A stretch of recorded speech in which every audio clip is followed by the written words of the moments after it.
Welcome to another edition of Chuckles Madden. I'm your host, Chuckles152. Catch me on Twitter at Chuckles152, on YouTube at Chuckles152, and on TikTok. Yeah, it's not just for kids, ladies and gentlemen. You can catch me there at Chuckles152.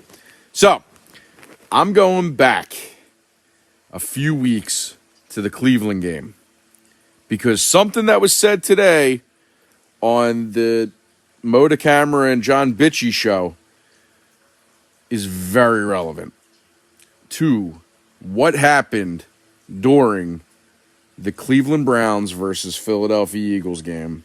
And here we're gonna let somebody speak, and we'll talk a little bit afterwards and get into the video.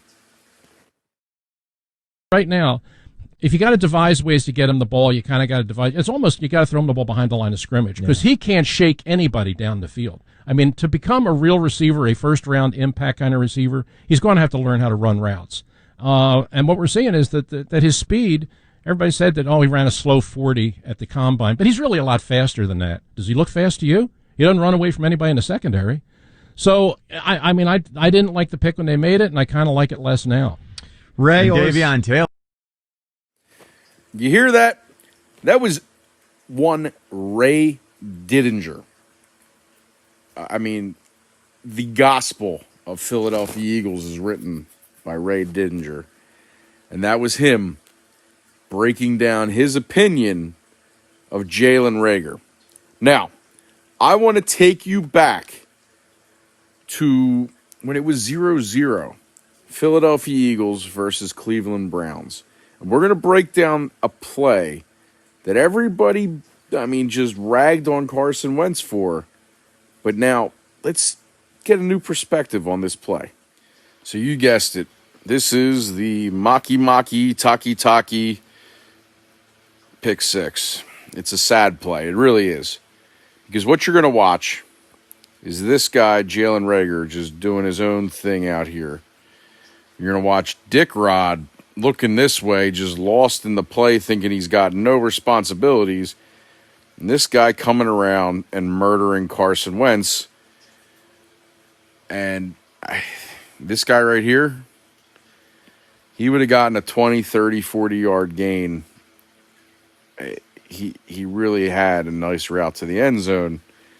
If this guy actually ran a route, and this guy picked up a block. So, let's watch.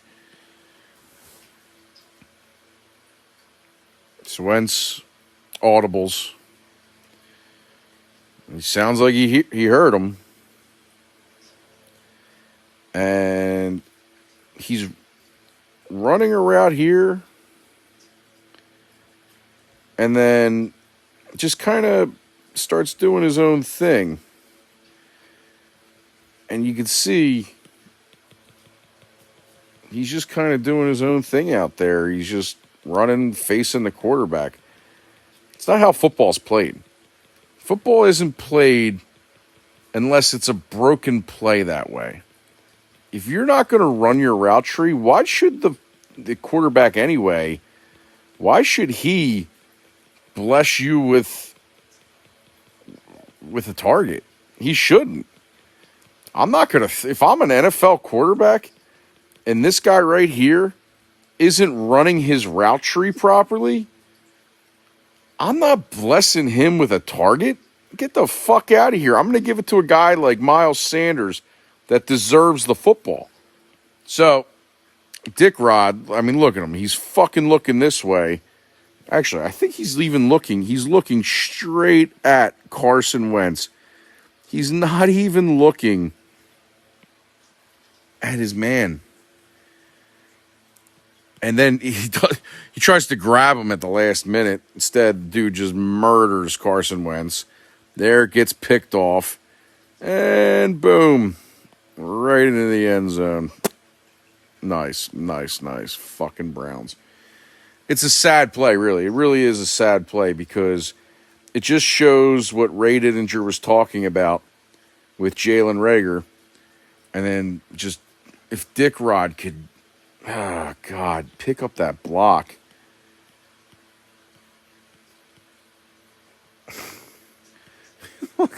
just lets him get hammered, and bam.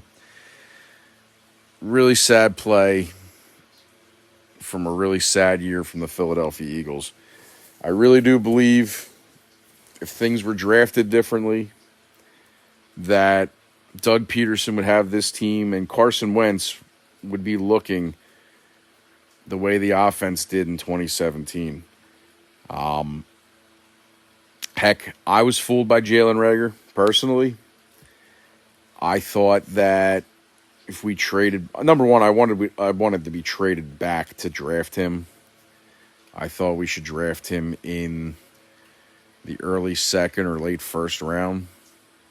I felt that if we didn't think we could do that, we should take Justin Jefferson around where we were drafting, but oh well. We took the guy where we took the guy. Now we got to deal with it. Now, Ray Diddinger didn't think he's a total loss. He's a guy that if you put the ball in his hands, he can make plays. The problem is getting the ball into his hands. And unfortunately for Carson Wentz, too many of his receivers just do not have the most important thing in a wide receiver, and that is hands. Good night, everybody.